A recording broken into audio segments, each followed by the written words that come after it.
ये लव जिहाद का मैटर है और निकिता ने अपनी जान देकर एक मैसेज भी दिया है। जी दिया है। जो बच्चियां हैं, पढ़ने जाती हैं, छात्राएं हैं और मैं भैया ऐसे लोगों को एक ही बात कहना चाहता हूँ, अपने पूर्वजों को याद करो, अपने पुरखों को याद करो और कभी किसी के बहकावे में नहीं आइए आप लोग।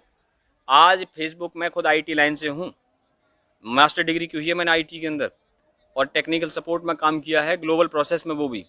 और हम यहाँ से यूएस बात करते थे तो अपना नाम बता के बात करते थे। हमने कभी ये नहीं कहा I am Philips calling from California, हमने हमेशा कहा है मनजीत सिंह कॉलिंग फ्रॉम नोएडा।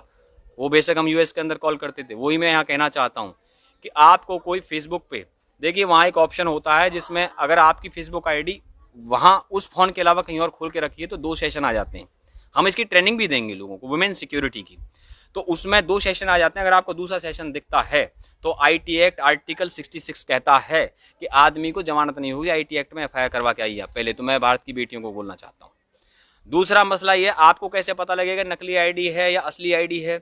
उस पर लॉक कर देते हैं आईडी को, तो इसके लिए क्या ऑनलाइन एफआईआर होती है मेरे भाई, और वो वहीं पे ट्रांसफर हो जाती है। आजकल लोगों को एक कॉल बहुत आती है, अरे भाई मैं तेरा दोस्ती तो बोल रहा हूँ, एक कुछ पैसे ट्रांसफर कर दे और अपना ओटीपी दे दे, तो मुझे कुछ पैसे चाहिए, मैं तेरे अकाउंट में दे देता हूँ। अगर ऐसी कॉल आ जाए, ऑनलाइन एफआईआर कराइए। वो नंबर होता है, कहीं हम यहाँ हरियाणा में बैठे हैं तो उत्तर प्रदेश से कर देगा वो, या फिर नंबर बदल करके +44 यूके के नंबर से आएगा, +92 पाकिस्तान के नंबर से आएगा, +64 जो कि नाइजीरिया का नंबर है वहाँ से आएगा, या +1 जो कि यूके का उसका यूएस का नंबर है। तो जो किसी भी कंट्री के कोड से आपको नंबर आ जाए, आप ऑनलाइन एफआईआर कराइए। ऑनलाइन एफआईआर वहाँ पे ट्रांसफर हो जाती है। उससे क्या है, एफआईआर को बंद करना पड़ता है। एफआईआर को बंद करने के लिए जो है उसके लिए उसमें क्लॉज डालना पड़ता है, वो ऐसी बंद नहीं होती। आप पुलिस में जाओगे तो पहले वो कई बार क्या होता है, रोजाना माचे में चढ़ा देते हैं वो एफआईआर, तो उसमें दर्ज करते नहीं, फर्स्ट इन्फॉर्मेशन रिपोर्ट होती है। तो मैं भारत की बेटियों को कहना चाहता हूँ, ऑनलाइन एफआईआर कीजिए।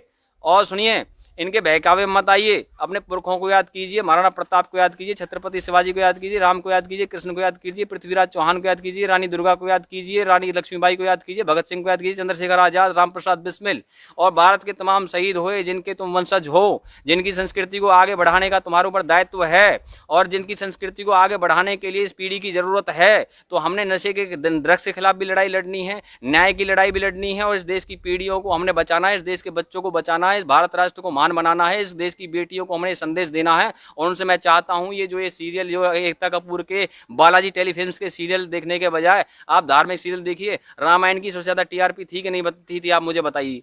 वर्ल्ड वाइड टीआरपी थी। कराची के पूर्व मेयर आरिफ अजय कई लंदन से वीडियो जारी किया है, कहा है कि पाकिस्तानियों की जो इतिहास है वो रामायण है, पाकिस्तानी भी रामायण देखें। कराची के पूर्व मेयर ने कहा, जाके देख लीजिए उसका video. Hussain Haqqani United states के अंदर राजदूत है पाकिस्तान के, उसने भी यही अपील की है कि रामायण हमारा इतिहास है। अरे जब पाकिस्तान के अंदर रहने वाले पाकिस्तान के राजदूत, पाकिस्तान के कराची के पूर्व मेयर अगर रामायण को अपना इतिहास बना करके उस पर चलते हैं, तो मैं भारत की बेटियों से कहना चाहता हूं, तुम भी अपने पुरखों को याद करो, राम को याद करो, कृष्ण को याद करो, मत फंसो किसी बहकावे में आकर के।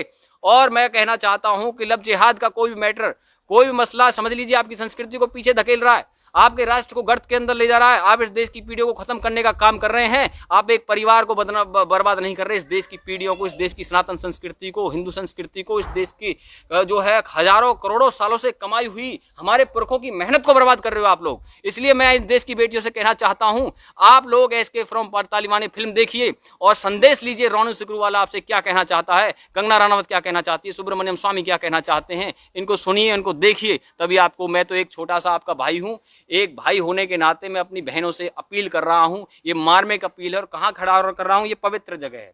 इस पवित्रता की जगह पे बैठ करके मैं अपील कर रहा हूं, क्योंकि यहां पर जो है बलिदान हुआ है इस देश की बेटियों के लिए। अगर निकिता को तुम अपनी बहन मानती हो, इस देश की बेटियां, तो आगे से आप शपथ लो, संकल्प लो, लव जिहाद के किसी मामले में नहीं फंसेंगे, अपनी सनातन संस्कृति को बचाएंगे और राष्ट्र को बचाने के लिए अपने जो सर्टिफिकेट है, सब कुछ है, जो भी करना चाहते हैं, राष्ट्र को अर्पण करके करेंगे। इदम राष्ट्राय इदन्नमम, ये राष्ट्र का मेरा नहीं है, वेद का मंत्र बता रहा हूं, वेद ने हमको आदेश दिया है। तो मैं ज्यादा नहीं कहता हुआ आखिर में एक ही बात कहना चाहता हूं, मेरे भाई आपने मेरे साथ लंबी चर्चा करी है, क्योंकि मैंने बहुत अलग अलग विषयों पे उठाया भी है, मामलों को उठाता रहा हूं। बस मैं एक ही बात कहना चाहता हूं यहाँ पे, देखिए कि बदौलत कर्म के इंसान का सम्मान जिंदा है और फर्ज के फलसफे से दोस्त अकल पहचान जिंदा है, और वतन के वास्ते जो कर्ज मिट्टी का चुकाते हैं, उन्हीं के बल से केवल आज हिंदुस्तान जिंदा है। धन्यवाद। तो ये थे मंजीत डागर, हमने इनसे बातचीत की। ये निकिता तोमर के घर पर आए हैं उसको श्रद्धांजलि देने के लिए, उसके परिवार से मिलने आए हैं।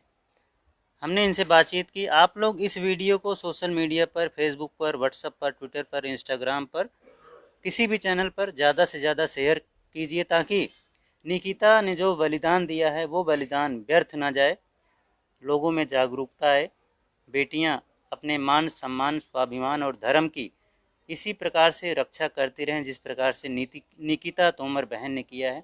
फरीदाबाद लेटेस्ट न्यूज़ से धर्मेंद्र प्रताप सिंह, नमस्कार।